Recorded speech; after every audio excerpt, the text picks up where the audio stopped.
Many years ago, my mother-in-law Bella wanted to dedicate a stained glass window in Palmer's Green Shul in memory of her late husband Morty.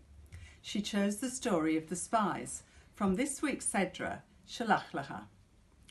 Years later, after Julian and I met, married and had our first child Michael, who many of you know, we realised his bar mitzvah Sedra would turn out to be Shelach lecha. That is why I chose to read this week's Synopsis, shelach lecha. Moses sends 12 spies, one from each tribe, to the land of Canaan, the former name of the land of Israel, to see what the land and its people are like. The spies tour the whole land, and when they come back after 40 days, they tell the people that it is indeed flowing with milk and honey. But they add, the people in it are very strong, and the cities have huge walls like fortresses, and we even saw giants. They also saw people carrying huge clusters of grapes, pomegranates, and figs. It was a lush and bountiful land. They tell the Jews that the land would be much too difficult to conquer. Even though 2 of the 12 spies, Joshua and Caleb, disagree with the rest of them, saying that the land is very good and they can surely conquer it, the Jews believe those with a bad report, and they cry out to Moses that they don't want to go. God is very angry and wants to kill all the Jews, but Moses begs him not to, reminding him that he is a God of mercy. So God agrees to spare the Jews, but says that because they complained, except for Joshua and Caleb, none of these people will go into the land. They will die in the desert.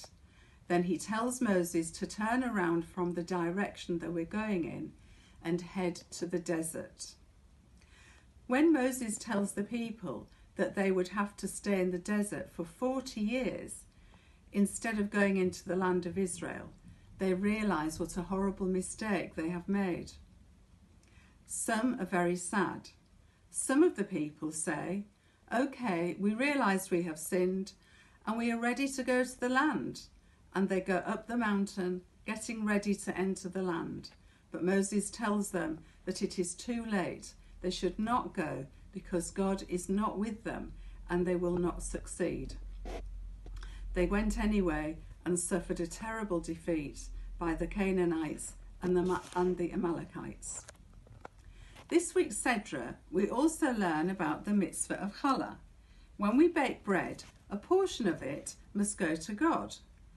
Today, when we don't have the sanctuary, we make sure to burn a piece of the dough before baking the bread.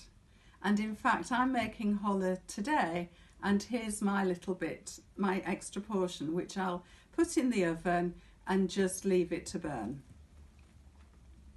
A man gathers wood on the Sabbath, desecrating the Sabbath, and is put to death.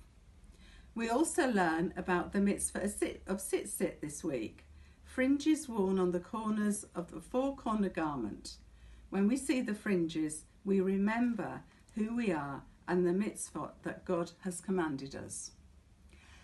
So that's the Sedra synopsis, and just as a note, in Israel, they are a week ahead of us at the moment with reading of the Sedra. So Shelach lecha was read last week in Israel, but for us in the UK and the diaspora, we'll be reading it this Shabbat. Shabbat Shalom.